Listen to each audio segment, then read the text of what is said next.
Boa noite a todos. Esperar um pouquinho o pessoal entrar. Para quem não me conhece, eu sou Ana Luísa Araújo, sou médica neurologista clínica. E hoje eu vou ter um convidado muito especial, um colega de área, que é neurocirurgião. Vocês vão até entender um pouco a função de cada um de nós, que muitas pessoas confundem o neurologista clínico e o neurocirurgião. A gente tem funções bem diferentes, trabalhamos com doenças diferentes, mas ao mesmo tempo trabalhamos muito juntos, um encaminhando o paciente ao outro, porque muitas vezes existe essa interface das duas especialidades. E nesse caso de hoje da nossa live, que o tema é acidente vascular cerebral hemorrágico causado por ruptura de aneurismas cerebrais. Boa noite, Fernanda, boa noite, Paulo. Eu vou colocar aqui o tema da live para quem estiver chegando. Sejam todos bem-vindos. Boa noite a todos que estão chegando. Hoje eu vou ter um convidado, um neurocirurgião, e a gente vai falar do AVC hemorrágico, que é popularmente conhecido como derrame, que é causado pelos aneurismas cerebrais, quando o aneurisma se rompe. Olá, doutor Djalma, já te chamo. Vou esperar um pouquinho mais as pessoas chegarem. Quem for chegando, por favor, esse aviãozinho aí embaixo, compartilha essa live com quem você acha interessante assistir. Segura nesse coraçãozinho aqui também para a gente poder espalhar essa live para mais pessoas. E à medida que a gente for começar, efetivamente, eu vou desativar os comentários, e aí quem tiver qualquer comentário para fazer, qualquer pergunta, coloca nessa caixinha que tem uma interrogação aí embaixo. Aí fica mais fácil da gente enxergar o nosso convidado. Vamos lá, vamos chamar logo o meu convidado aqui.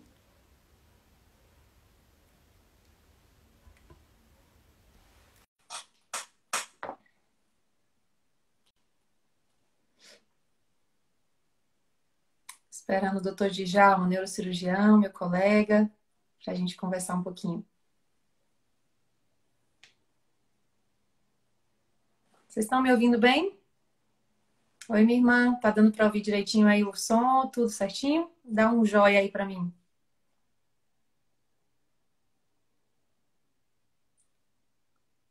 Oi, Paola.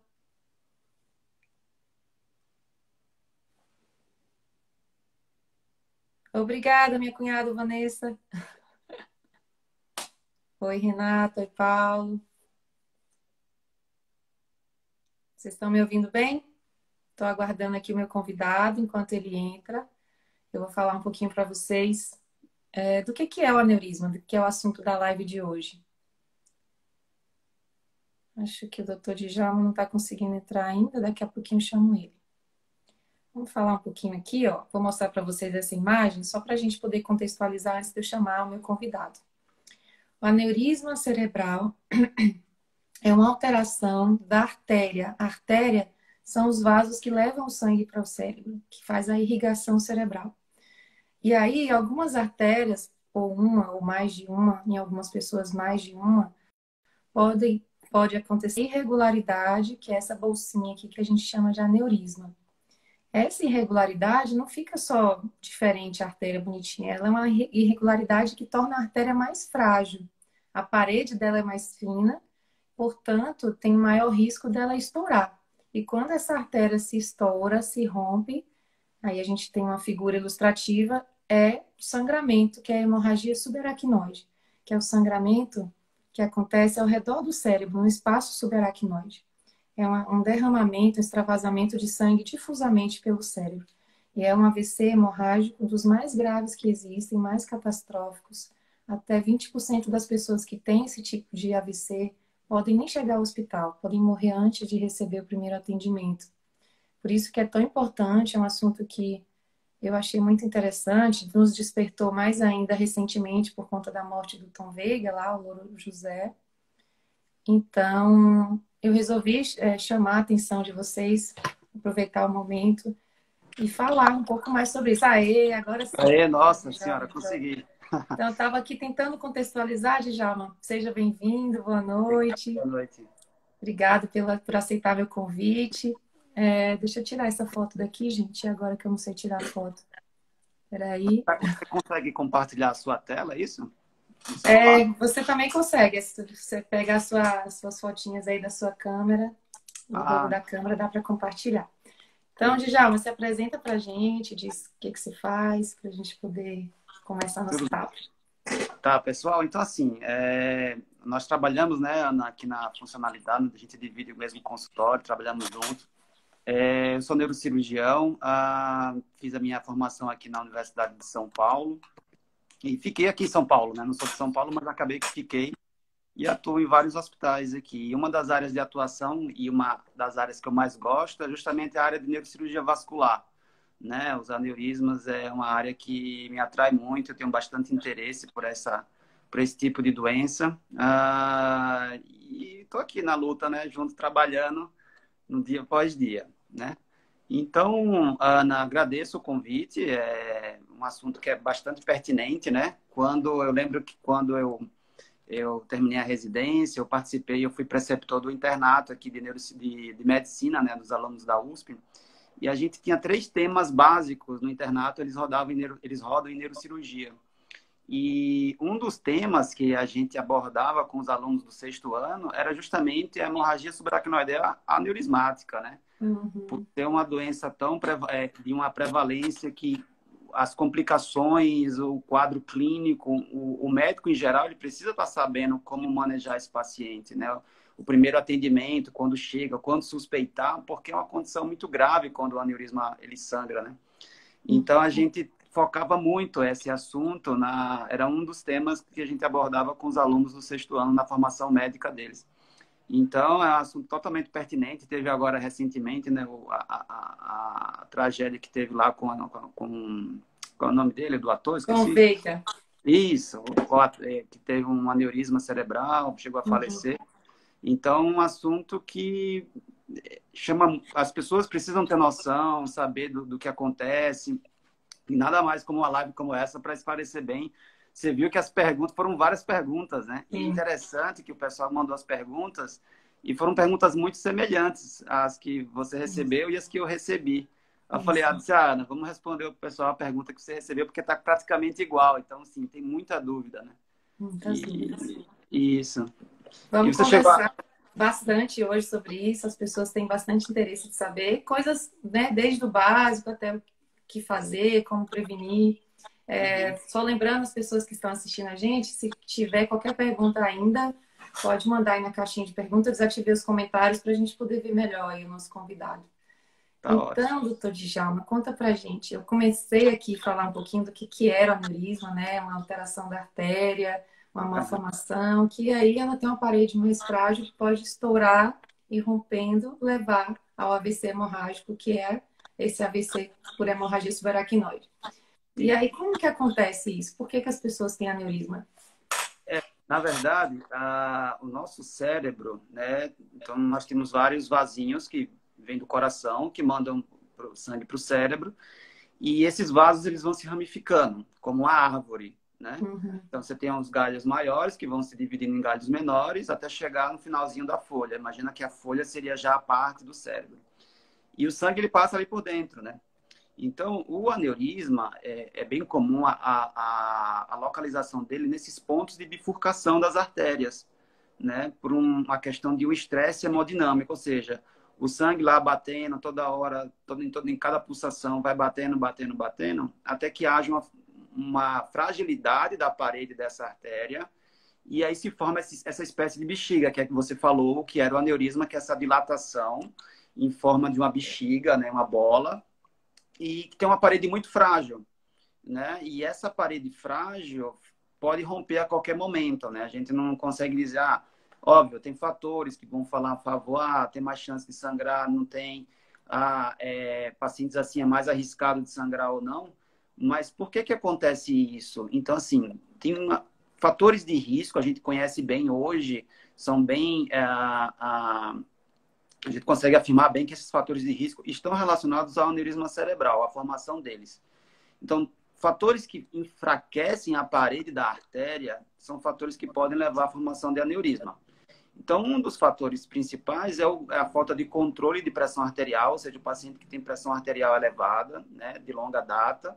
Então, assim, não é do dia para a noite que vai surgir um aneurisma, né? Então, a pressão arterial, imagina aquele raciocínio, vem um sangue, o sangue vem subindo pela artéria e se divide. Então, toda vez que a pulsação está mais forte naquela área, existe uma chance maior de fragilizar aquela parede e formar a bexiga, que é o aneurisma.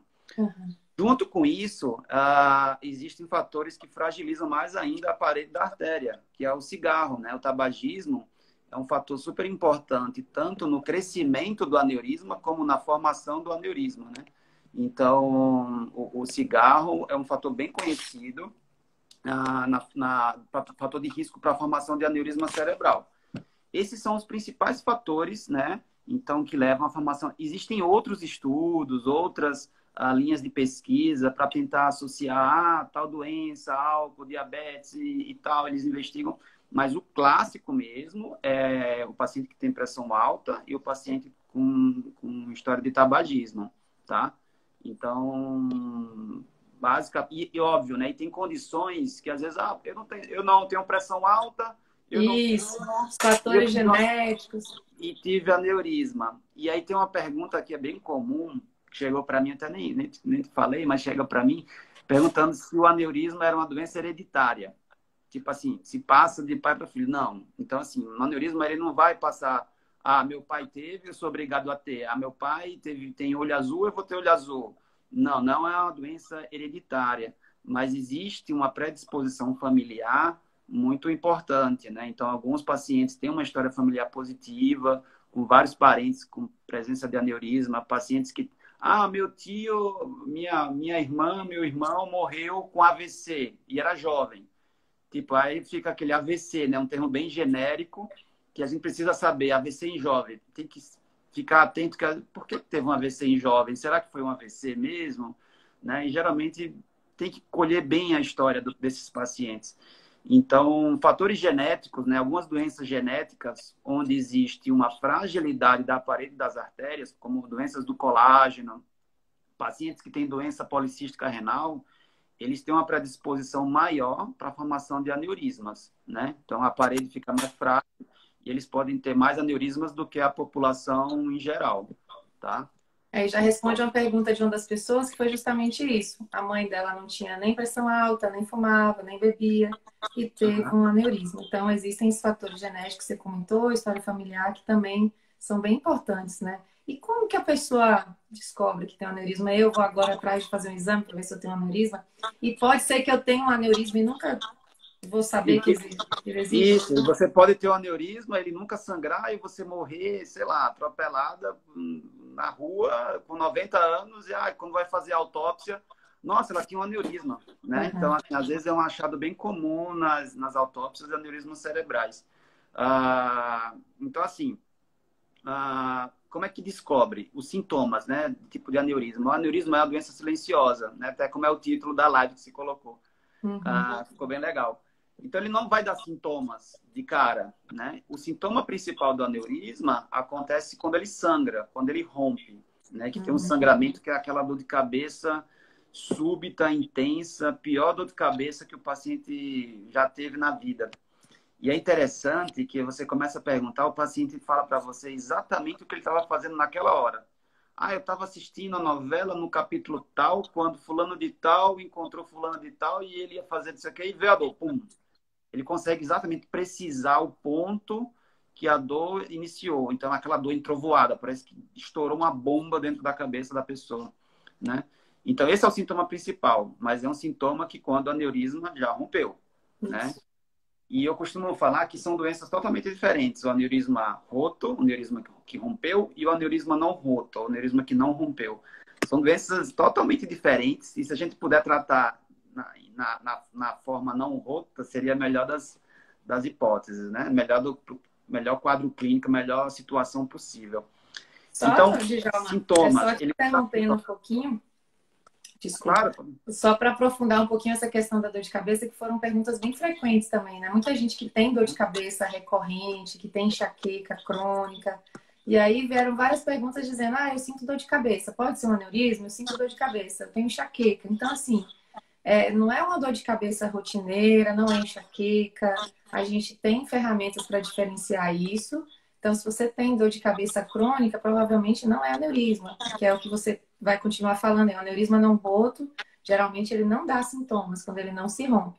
E quando ele Uhum. se rompe, é uma dor de cabeça que não tem como não diferenciar. É muito Exato. forte, muito de repente e é diferente realmente de uma dor que você tem habitualmente. Só para Exato. frisar essa parte aí. Assim, isso. E tem uma coisa também, a maioria dos pacientes, eles têm uma dor de cabeça, tipo, semanas antes do aneurisma romper, que a Isso. gente chama de cefaleia sentinela, né?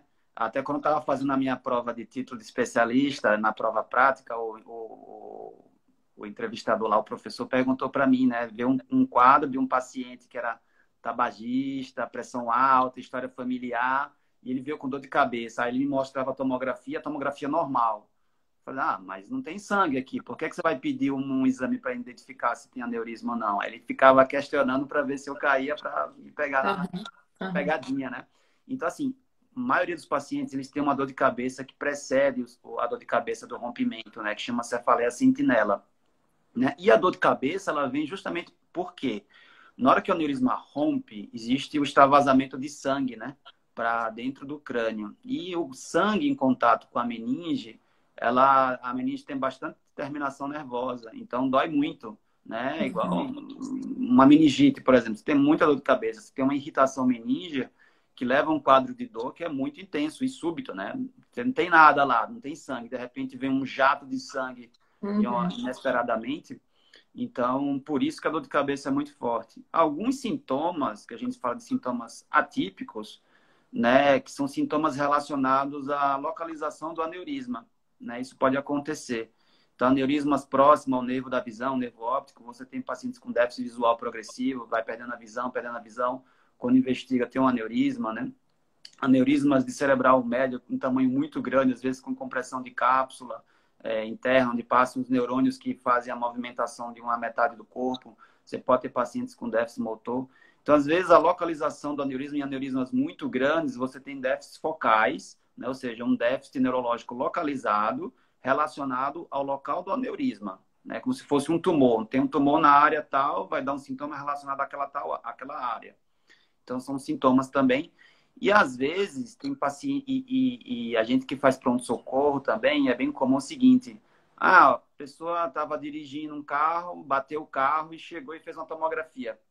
Aí você olha o sangramento. Esse sangramento aqui não é de trauma. Esse sangramento aqui é de um aneurisma. Provavelmente o paciente ele desmaiou e bateu o carro, entendeu? Então, assim, tem que saber diferenciar bem o padrão de hemorragia do aneurisma e do paciente que não tem aneurisma, né? Então, esses são os sintomas clássicos, né? Uhum. O principal é a dor de cabeça, súbita, intensa, pior da vida, entrovoada. O paciente, ele vai ter, provavelmente nunca vai ter uma dor de cabeça como essa, que é o que você falou, né? Tem enxaqueca crônica, tem uma dor de cabeça e tal, há 10 anos. Pode ser aneurisma? Você pode até fazer o exame e achar o aneurisma, mas provavelmente não vai ser o aneurisma a causa da dor de cabeça, tá? Sim. A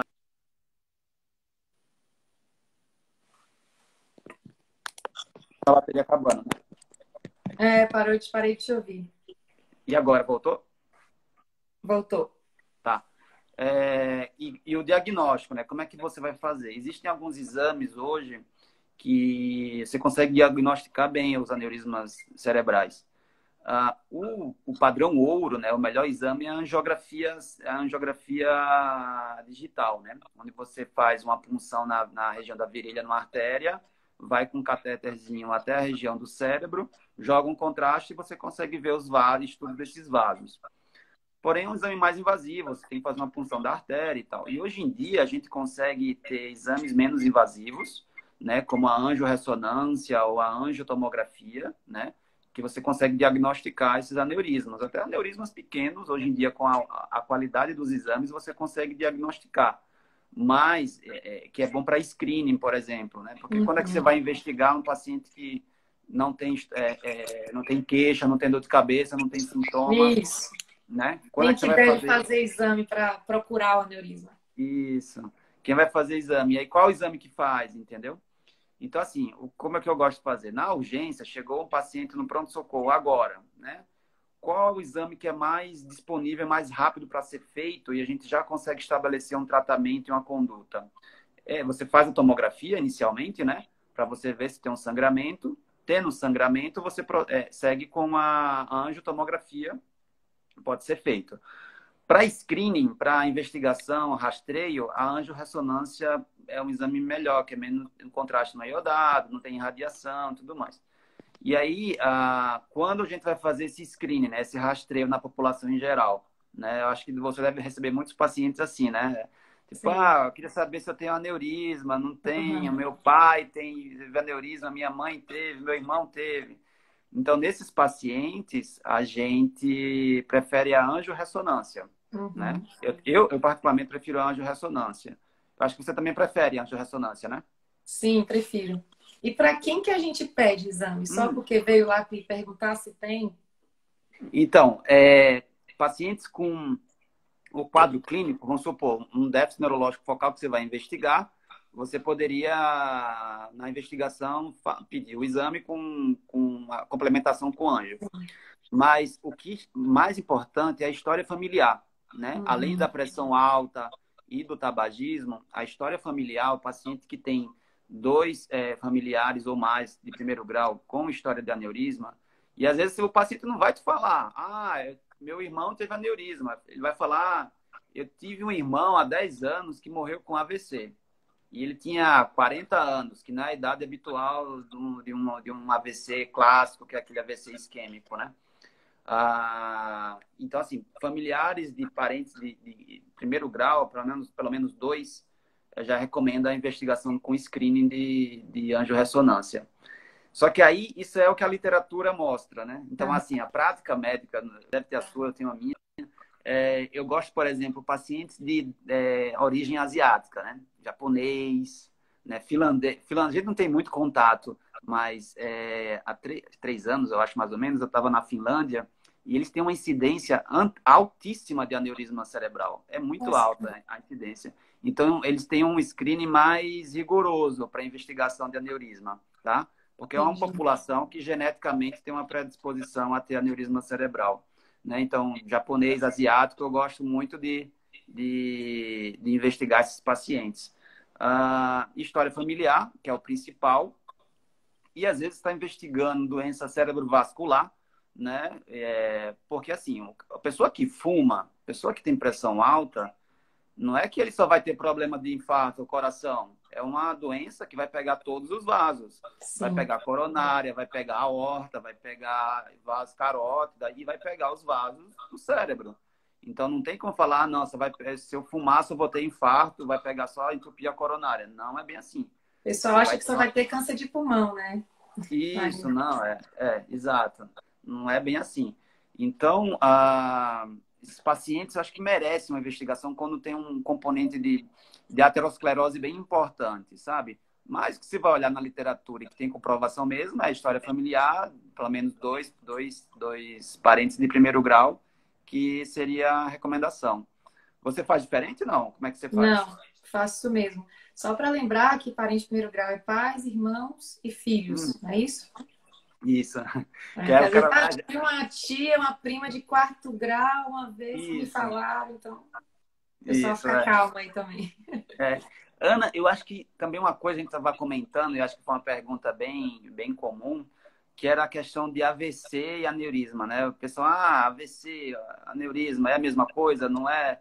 Se você quiser comentar alguma coisa, acho que vale a pena falar, porque Sim, acho que é sim. uma dúvida bem comum, né? É uma dúvida comum. AVC é um termo ainda que as pessoas não estão habituadas, né? Que é o acidente vascular cerebral. Então, todos os acidentes são AVC. Aí existe o AVC isquêmico e o hemorrágico. O AVC Uhum. isquêmico é a maioria deles, é A maioria, né? 85% dos casos. É quando o vaso, a artéria, ele entope por um coágulo e dá uma isquemia. Falta sangue em determinada região do cérebro. E aí vem os déficits neurológicos, que perda de força, alteração da fala, boca torta, que são os principais.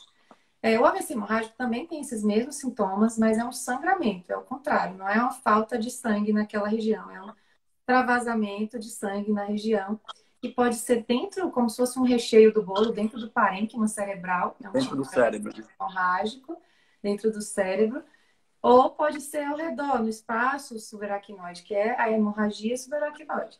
E aí, na hemorragia subaracnoide, a principal causa é o aneurisma. Então, uma das Isso. causas de AVC hemorrágico, o aneurisma é quando ele se rompe. Então, tem pessoas que têm aneurisma, como você comentou, que nunca vão se romper, e aí é uma doença também totalmente à parte. Não é a mesma coisa que AVC, por isso. A gente diria, o aneurisma quando rompe, né? Ele é o AVC hemorrágico, né? Que é Isso, AVC uma hemorrágico. das formas de AVC, né? Ah, é um AVC? Quando ele rompe, ele é um AVC hemorrágico, né? Exatamente. E você precisa diferenciar bem do isquêmico, do intraparenquimatoso. São doenças totalmente diferentes, de tratamento totalmente diferente, de prognóstico totalmente diferente, né?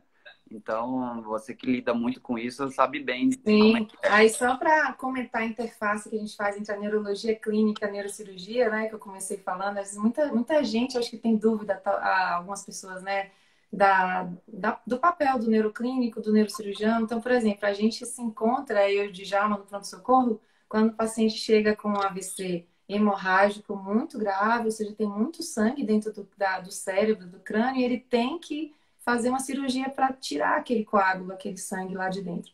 É uma das coisas que o Djalma entra. Ou quando ele tem um aneurisma que rompeu também, a cirurgia de emergência é uma das opções.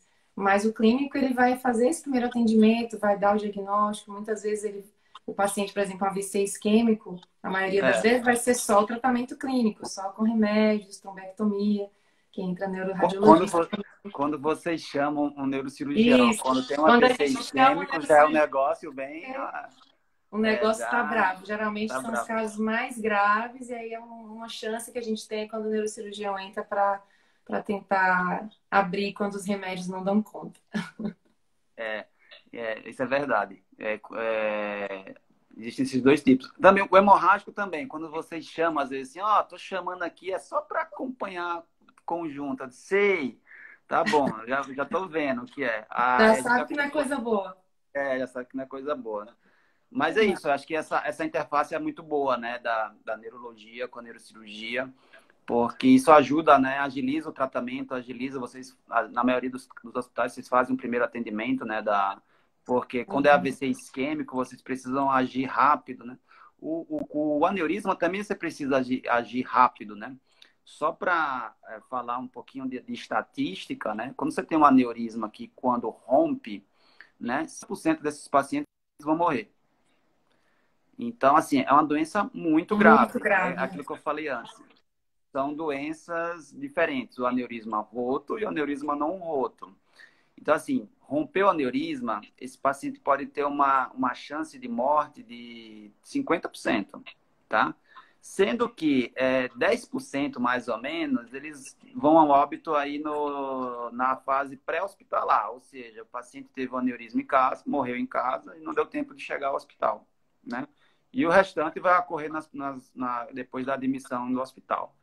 E aí você tem dos pacientes que não morreram, que é aquela outra metade, né? Você tem mais ou menos aí metade, 70% até, eles ficam com alguma sequela grave, né? Uma sequela neurológica grave. Então, para você ter ideia, é uma doença que é muito grave. Do ponto de vista de gravidade, é uma das doenças mais graves na medicina, quando o aneurisma rompe, Uhum. né? Daí a importância de saber conduzir bem, investigar, avaliar o aneurisma, tratar, né? Então, assim, óbvio, a gente vai falar um pouquinho mais na frente de tratamento, mas é uma estatística que não é muito favorável, né? Não é. Mortalidade altíssima. Rara ou é incidência também é frequente? Desculpa, não ouvi como é que é? É uma doença rara ou acontece Não, bastante? não é tão rara. Mais ou menos o que acontece. Se a gente pegar os estudos de autópsia, né, pegar a população que descobriu ao longo da vida e até mais ou menos 7% das autópsias vai ter um paciente com aneurisma, tá? E ela, mais ou menos, aí tem trabalho mostrando a cada 6 a 20 pessoas por 100 mil habitantes, eles têm um episódio de hemorragia subaracnoideia, ou seja, tem um episódio de um aneurisma roto por ano. Então, todo ano, se você pegar uma população de uma cidade de 100 mil habitantes, né, todo ano vai ter 6 a 20 pessoas que vão ter um aneurisma roto. né? Aí você extrapola para uma cidade como São Paulo, aí você vê mais ou menos o quanto de aneurisma roto vai ter ao longo daquele ano. Então, não é tão raro assim, né? É. Praticamente, quase todo mês, a gente vê um paciente ou outro com aneurisma. E como os aneurismas, eles geralmente, quando é roto, são dirigidos mais para hospitais de referências, né? Que têm a possibilidade de tratamento. Então, concentra mais. Então, Uhum. acaba que a gente vê mais, né? A gente vê mais do que outros hospitais que não têm esse suporte para tratamento. Então, às vezes, a gente pode ter até uma visão meio não Tão condizente com a real. realidade. Porque pode ser meio enviesado, né? Mas é isso.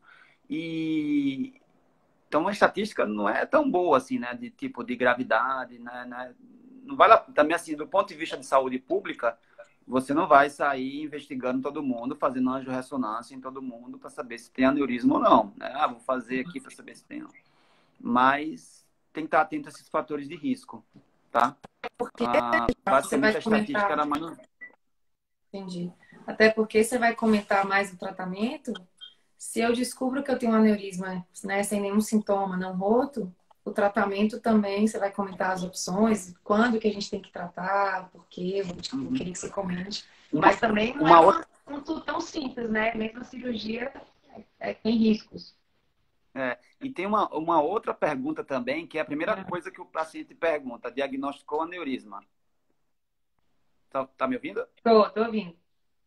Diagnosticou aneurisma. O paciente pergunta: ah, doutor, não quero tratar. Qual a chance de sangrar? Né? Sim, Ele sim. já tem um aneurisma, né? Então, essa chance ela vai variar. Ela pode ser de 0,5% ao ano, 1% ao ano, né? Pode até, dependendo do tipo, morfologia, o tamanho do aneurisma, pode ser um pouquinho maior. Mas, na média, aí é mais ou menos 1% ao ano. E se você extrapola isso para um risco acumulativo de 10 anos, esse risco pode ser de 10%, né? 20 anos dá 23%, 30 anos, 30% de risco. Então, assim, você às vezes pega um aneurisma, um paciente com aneurisma, um paciente jovem de 30 anos. Ela tem uma expectativa de vida aí, sei lá, vamos colocar a expectativa de vida média de 70 e poucos anos. Ou seja, ela vai viver mais 40 anos. Então, se você pega aquele risco acumulativo em 40 anos, você tem um risco alto do aneurisma sangrar, né? É diferente de um paciente com 90 anos que descobriu que tem um aneurisma, ele tem 90 anos, a expectativa de vida dele não é de 5 anos, 10 anos. Então, você tem que levar isso em consideração também na hora da escolha do tratamento. E é uma escolha individualizada, né? Vai depender das características da Individualizada. pessoa, do tamanho do aneurisma, da localização. Tem vários Exato. fatores, né? E é isso, eu acho isso super interessante, Ana, porque você falou, é muito individualizada, porque o que é que eu, geralmente, como é a minha abordagem com os doentes, eu falo para ele disso, da doença, de como é o aneurisma roto e o não roto, né? O aneurisma que rompeu, o aneurisma que não rompeu. Essa estatística, né? Ó, você tem um aneurisma, ele tem uma alta chance de romper, não tem, o risco é 1%. Então, a decisão que às vezes eu vou ter junto com o paciente, não é uma decisão minha, nem às vezes, sabe? Ah, não adianta você querer colocar, você expõe ao paciente os estudos, as estatísticas, mas medicina não é uma ciência exata, né? Então, às vezes você fala, o risco é 1%, mas você pode ser aquele 1% e virar uma tragédia, né? É uma doença que é totalmente diferente. E o tratamento também é diferente. Você tratar um aneurisma não roto é muito melhor do que tratar um aneurisma roto, né? Uhum. Então, por conta das complicações desse aneurisma quando rompe, né? Então, geralmente, você tem um paciente que rompeu o aneurisma e, na melhor das hipóteses, foi tudo bem, tratou e tal. Ele vai ficar, no mínimo, 2 semanas, praticamente, 2 a 3 semanas internado, sendo 2 semanas em UTI. Ah, mas eu tô bem, mas precisa ficar em UTI. Porque depois que o aneurisma rompe, ah, beleza, o aneurisma rompeu, doutor. Aí tá lá no pronto-socorro. Ah, vamos tratar. Fiz a cirurgia, tratou. Ali é só a pontinha do iceberg. Quando você trata o aneurisma, você evita que ele ressangre. Você evita que ele sangre de novo. Uhum. Por isso que você tem que tratar o mais precoce possível. Sangrou o aneurisma, tem que tratar o mais precoce. Porque quando ele ressangra, a taxa de mortalidade é maior ainda. Se já era alta no começo, agora é maior ainda. Aham. Então, quando você trata o aneurisma roto, o aneurisma que rompeu, você está apenas evitando uma das complicações, que é o ressangramento. Só que existe uma complicação depois que ele sangra, que é bem grave também, que é o vasoespasmo, né? O que é isso? O sangue lá em contato com as artérias do cérebro, todo espalhado pelo cérebro, sangrou tudo, tudo cheio de sangue. Acaba que esse sangue ao redor do vaso promove uma inflamação, um processo inflamatório, e o vaso ele se fecha, faz um espasmo na artéria. Com isso, o sangue que deveria ir para determinadas áreas do cérebro não vai mais. E às vezes tem muito paciente que pergunta isso. Ah, doutor, eu tive um aneurisma, operei, mas tive um AVC também. Aham. Eu tive uma isquemia. E às vezes pode estar relacionado ao vasoespasmo. O paciente rompeu o aneurisma, fez vasoespasmo. E aí é aquele paciente que fica mais com sequelas, com déficits neurológicos, né? Então, o vasoespasmo é ele que dá... Ele pode matar, ele pode evoluir para óbito, se for um vasoespasmo grave, mas ele também dá muita morbidade, ou seja, ele dá muito déficit neurológico. E aí você não consegue dizer, ah, é vasoespasmo em tal artéria. Não dá para dizer. O vasoespasmo pode acontecer em qualquer local. Geralmente acontece mais onde tem mais sangue, né? Então, e aí o déficit neurológico pode se instalar a depender do vasoespasmo. Aí tem outras complicações também, como hidrocefalia, epilepsia e tal, pode acontecer. Mas o que a gente tem mais medo é o vasoespasmo. E esse vasoespasmo, ele pode acontecer nas primeiras 2 semanas, 3 semanas. Por isso que o paciente fica monitorizado na UTI. Porque se acontecer qualquer coisa com algum sinal de vasoespasmo, o intensivista já tem que atuar ali dentro da UTI para poder reverter o déficit neurológico, entendeu? Então, por isso que o paciente fica tanto tempo na UTI. Mesmo, cheguei hoje no pronto-socorro, rompeu o aneurisma, operei, tô ótima, tá bom, mas aí você vai ficar 14 dias na UTI, Tem que ficar entendeu? de Por conta do castigo. rio. Isso, e o vasoespasmo, ele é maior a partir do quinto, sétimo dia de sangramento. E aí ele vai aumentando, faz um pico e depois ele vai cair nessa chance. Aí é quando a gente libera o paciente, né, para o quarto, enfim, para seguir. É uma doença grave do começo ao fim, né, Djalma? Começo ao fim. Do começo ao fim, tá? A gente falou um pouquinho do diagnóstico. Você lembra? Eu não estou com as perguntas aqui. Tinha alguma... Temos vários tópicos para falar ainda. Temos uma coisa que é bem legal, que eu acho que vale a pena a gente falar, é da prevenção. Aí você falou dos fatores de risco, você falou de pressão alta, de tabagismo, então daí a gente já tira que controlar bem a pressão e não fumar são fatores de prevenção. E além disso, eu vi em alguns estudos que comprovam que o exercício físico regular também ajuda, atua na prevenção. Confere? Confere, porque é aquilo que a gente falou, né? Se você tem uma artéria que você tem uma fragilidade maior, é uma artéria que é frágil, e naquele Sim. ponto da artéria vai romper, qualquer coisa que faça para evitar a fragilidade dos vasos vai te ajudar a prevenir. Então, a Sim. atividade física vai melhorar a questão da evitar a aterosclerose, evitar uma deposição de gorduras e placas de gorduras na parede da artéria.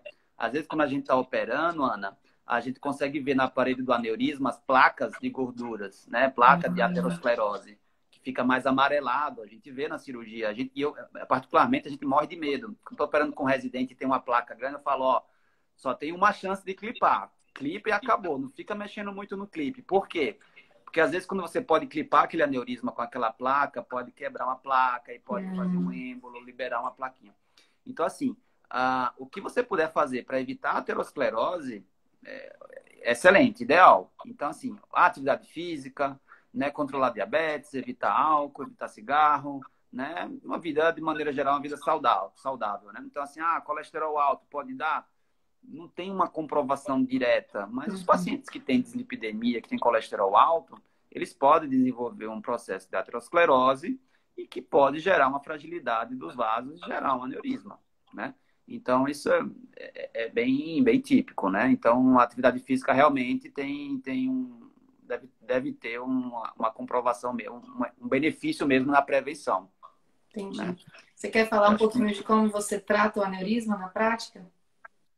na prática, como é que a gente faz? A paciente a gente tem que considerar duas situações: o paciente que não rompeu e o paciente que rompeu, né? Vamos dividir. Então, vamos considerar que o paciente chegou no consultório, ele tem uma história familiar positiva, o cara é fumante, tem pressão alta, tem um pai que teve aneurisma, aí algum médico passou contigo ou com um médico que está, sei lá, qualquer pessoa, vou pedir uma angiorressonância para fazer o screening para ver se você tem aneurisma. Descobriu que tem aneurisma, né? E agora? O cara vem na consulta, então a gente vai avaliar a questão do risco do sangramento, né? Vai avaliar a idade do paciente, o formato do aneurisma, né? Vai avaliar o tamanho do aneurisma, a localização do aneurisma. São fatores que a gente avalia, não é pontual assim, não, se tem aneurisma tem que tratar.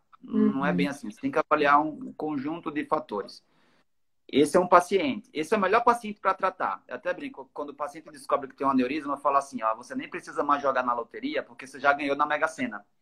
Você já descobriu o aneurisma sem ele ter rompido, não sei se é mais ou menos, mas ele teve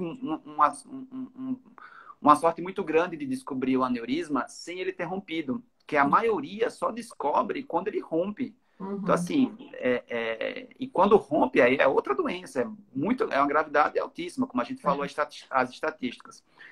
E aí, quando o aneurisma rompe e chega no pronto-socorro, geralmente ele vai via pronto-socorro. O paciente vai dar entrada pelo pronto-socorro, a gente diagnosticou uma hemorragia, um AVC hemorrágico, né, o derrame cerebral. A gente viu que esse AVC hemorrágico é por um aneurisma. Esse paciente ele vai encaminhado para a UTI, e a gente já programa nas próximas horas o tratamento. E o tratamento é igual para tanto aneurisma roto quanto aneurisma não roto. Né? Não tem assim, vou tomar um remedinho e o aneurisma vai sumir. Não existe. Vou tomar vitamina e vai sumir. Não, ele está lá. A parede da artéria já está frágil e já formou aquela bolha, aquela bexiga. Então, o que acontece? Tem duas formas de tratar. Tem a forma pela cirurgia convencional, né? Você faz um acesso no crânio e aí você acessa o aneurisma e coloca uma molinha, um clipe, né? Que eu vou mostrar. Eu tenho até uns clipezinhos aqui, eu vou mostrar já já. Você coloca esse clipe para colocar no pescoço do aneurisma, né? Esse que a gente chama de colo, né? E aí a gente evita que o sangue entre por dentro do aneurisma.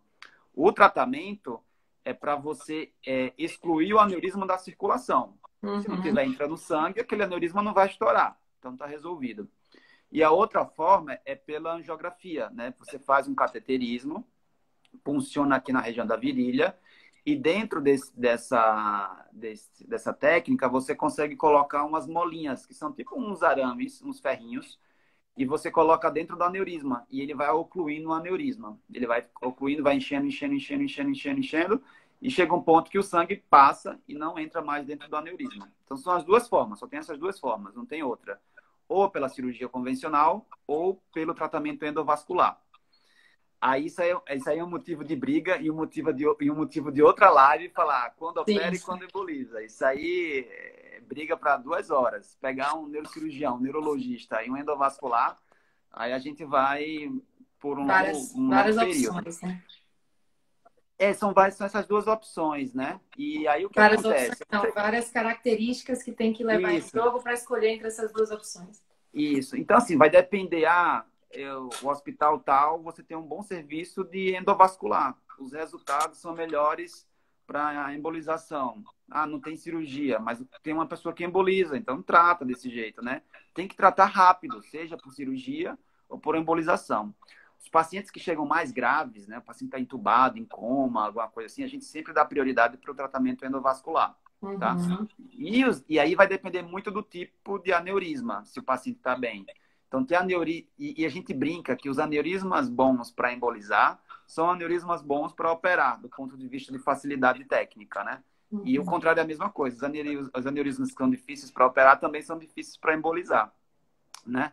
E o clipe, eu vou mostrar. Eu tenho aqui alguns clipezinhos. Eu não sei se eu vou conseguir mostrar aqui, ó. Esse aqui é um, ó. Ops, cara, é tão pequenininho que nem cabe na mão. Ó. Esse é um clipezinho. Então, quando você tem uma pinça que abre, eu não consigo abrir com a mão aqui, é difícil. Mas, ó, ele abre, tá vendo? Ele vai abrindo e essa Já molinha aqui, ela vai, isso, vai prender no pescocinho do aneurisma. Aí ela fecha e você oclui o aneurisma. Então, isso aqui tem vários formatos de clipes, né? Ó, tem clipes mais curvos, assim, ó. dá pra ver. Tá vendo? Mas Aí seria vai depender. nesse pescocinho aqui, né? Ao redor da bexiguinha. Isso, isso. Você vai colocar esse clipezinho aqui, ó. Tá vendo? Uhum. Então, isso aqui vai para cirurgia. E esse clipe fica para o resto da vida. Os pacientes perguntam, doutor, eu vou ficar com esse negócio na minha cabeça para o resto da vida? Vai, né? Isso aí não, isso a gente não tira, tá? Então, são essas duas formas de tratamento, tá? E a gente tem que avaliar aneurisma por aneurismas, né? Bem, as características, a localização do aneurisma, para saber qual é a melhor forma de tratar. Tem essas duas opções, né? A gente expõe para o paciente, às vezes ele prefere uma por outra, enfim. E aí tem vários estudos demonstrando resultados diferentes, né, a longo prazo, enfim. E eu, particularmente, a minha área é de fazer cirurgia, né? Mas quando eu vejo que é um aneurisma que ele é melhor para embolizar, a gente conversa com o paciente e fala, ó, esse aneurisma é melhor para embolizar. E às vezes eu falo, não, esse aneurisma não é de embolizar.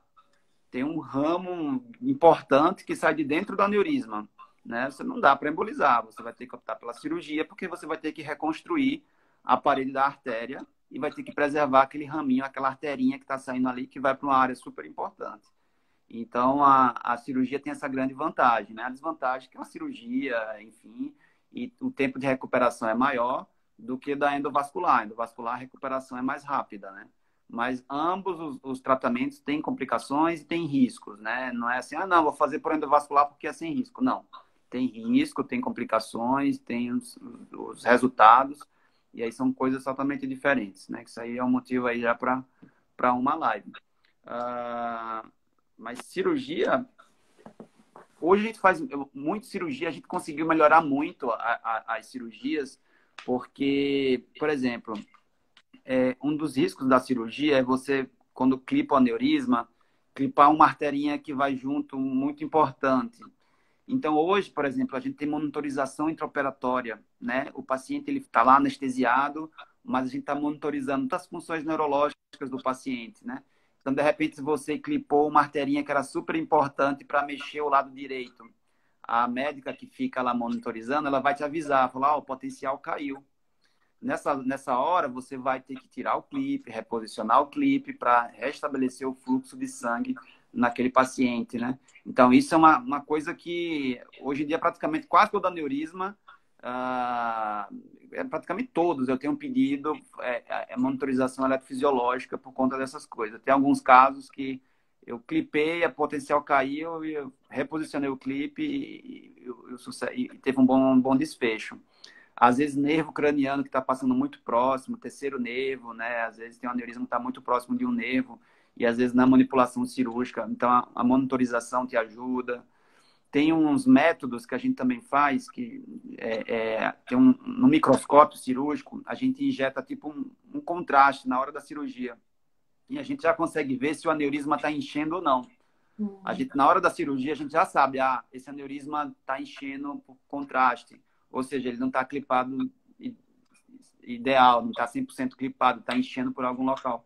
E aí você vai ter que reajustar isso, né? Reposicionar o clipe. Então, hoje, a cirurgia melhorou muito, né? Então, assim, o melhor tratamento vai depender do tipo de aneurisma, do perfil do paciente, da condição de saúde do paciente, né? Do tipo de aneurisma, da localização do aneurisma, de uma série de coisas. Isso é uma coisa muito técnica, isso aí, para a gente até Sim. discutir com o pessoal. A tecnologia tem jogado a nosso favor. Djalma, vou começar umas perguntas aqui. Deixa eu ver. A ressonância com contraste estuda a mesma coisa que a angiorressonância? É o mesmo exame? Não, Tá. não é o mesmo exame. A angiorressonância é um pouco mais completa, né? A angiorressonância faz um pouco mais completa. Isso, é porque assim, o exame tem que fazer um estudo de vaso, né? O aneurisma é a doença do vaso, né? A gente fala até aneurisma cerebral, mas o que é mais conhecido é aneurisma cerebral, mas não é o termo ideal, é aneurisma intracraniano, né? Não existe um aneurisma do cérebro, né? Então, a gente fala aneurisma cerebral para o pessoal entender. mas é aneurisma intracraniano. Ele está Ah, dentro do crânio, mas ele não está localizado dentro do cérebro, tá? Ele fica nos espaços entre o cérebro. E aí uhum. você precisa fazer um exame para fazer o estudo dos vasos. Se você faz uma tomografia simples ou uma ressonância de crânio simples, tem uma alta chance de você não conseguir diagnosticar o aneurisma, tá?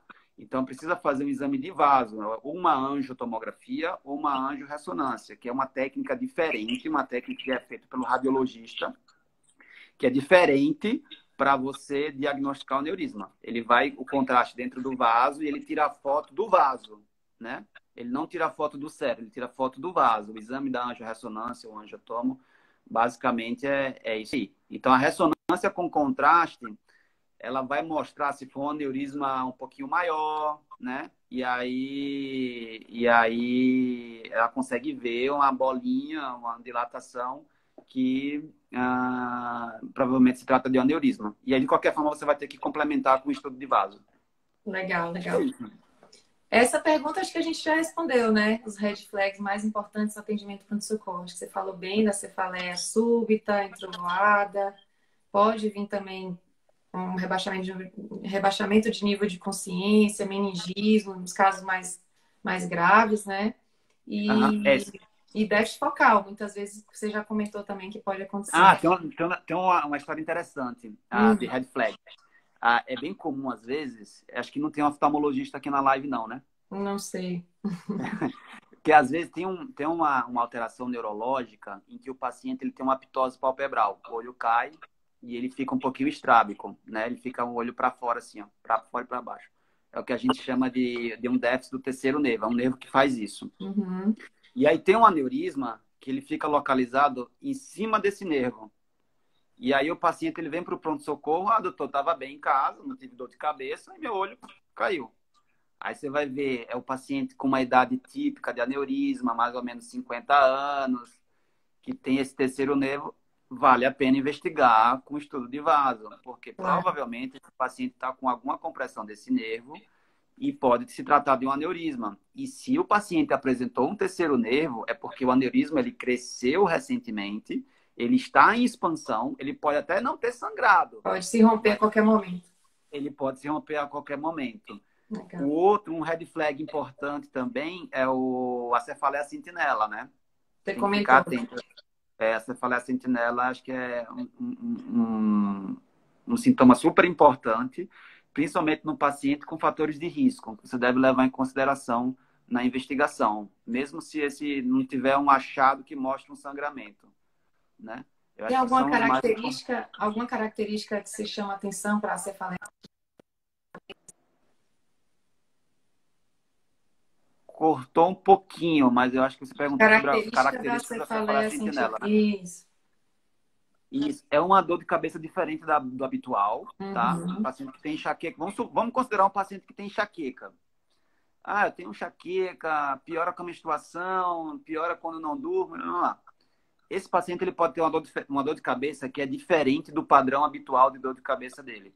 Ele tem sempre uma dor que é unilateral, latejante, com a luz incomoda, barulho incomoda e tudo mais. E aí, ele tem uma dor de cabeça diferente do habitual, uma dor de cabeça súbita, intensa, de forte intensidade, que ele nunca teve antes, holocraniana, às vezes fica um mal-estar, náusea, alguma coisa do tipo. Então, pensar em fator de risco associado, pensar em cefaleia sentinela, tá? Legal. Uma dor de cabeça Outra coisa diferente. também, e aí isso tem muito do médico que faz o primeiro atendimento, né? Às vezes o sintoma, o paciente não chega para você, doutor, tive dor de cabeça súbita, intensa, entrovoada, vim aqui para o pronto-socorro. Pronto-socorro.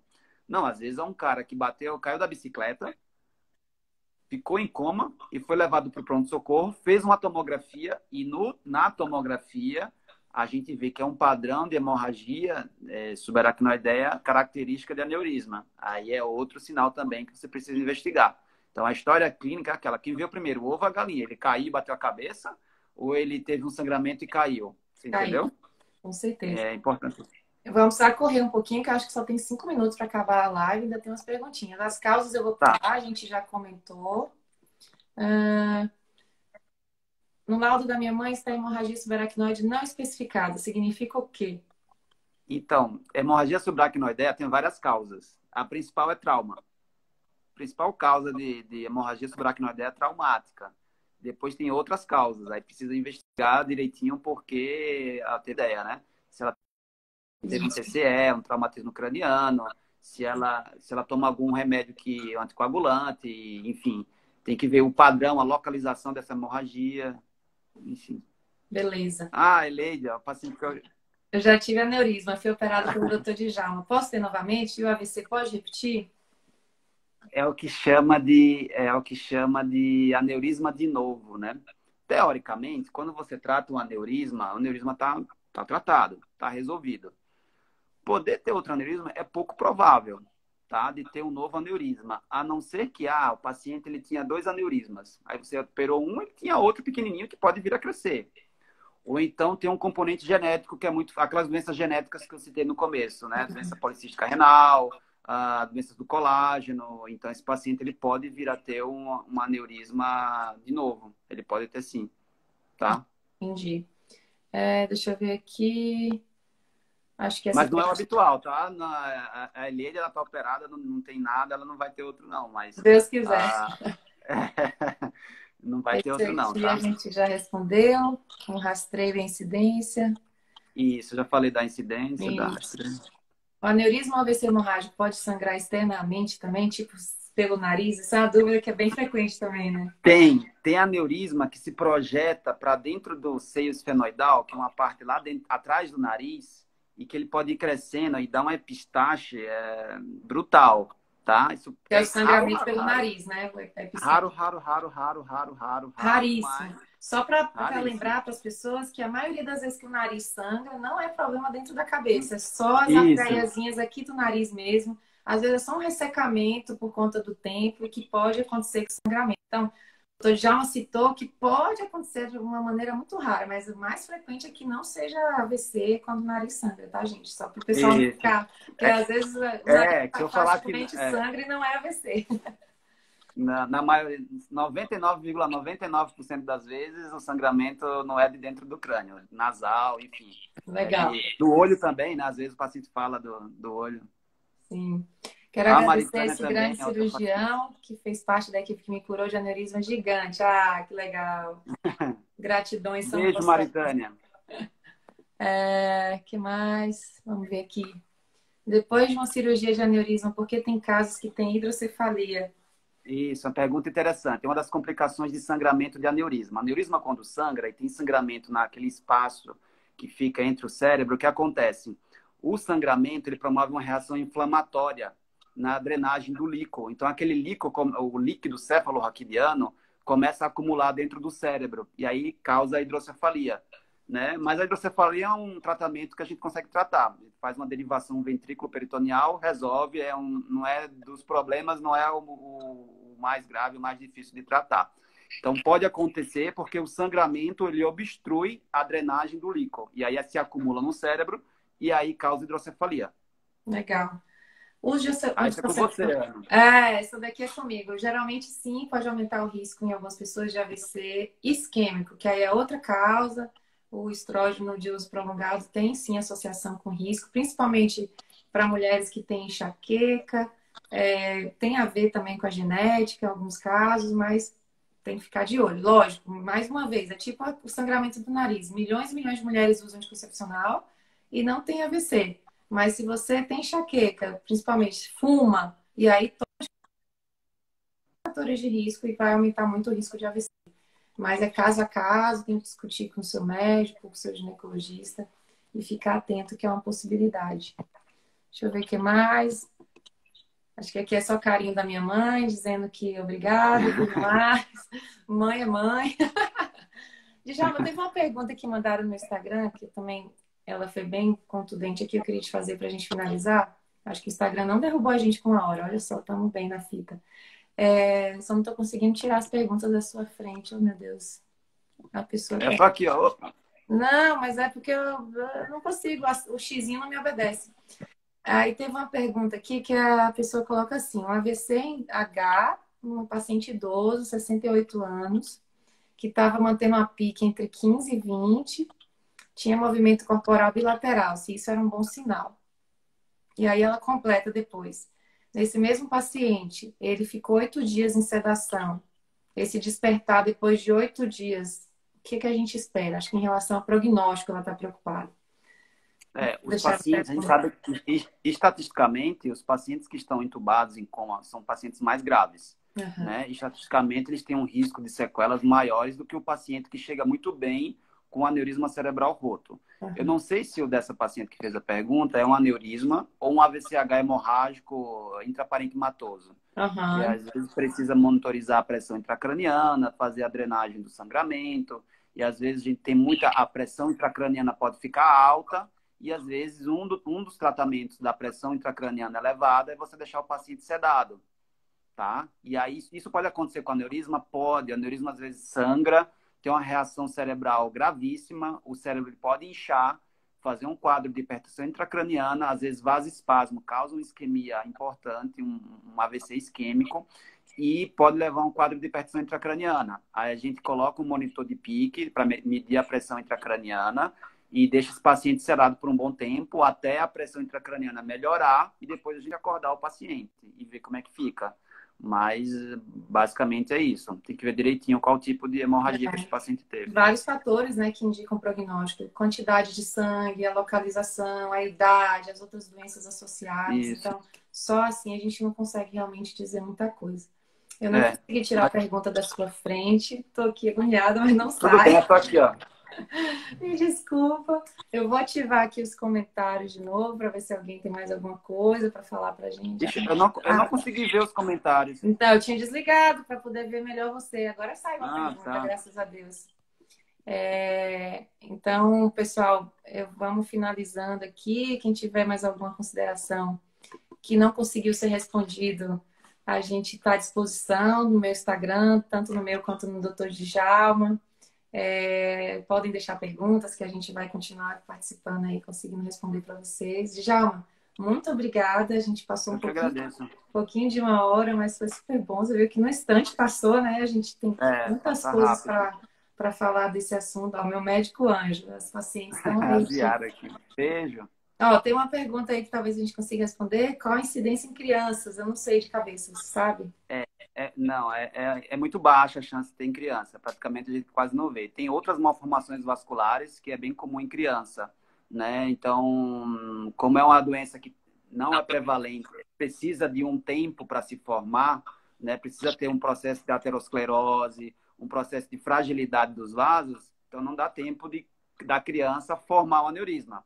Então, Aham. geralmente são pacientes com 40, 50, 60 anos, tá? Então, não é comum em criança, a não ser que tenha fatores genéticos, né? Pode dar no adolescente, pode vir mais precocemente.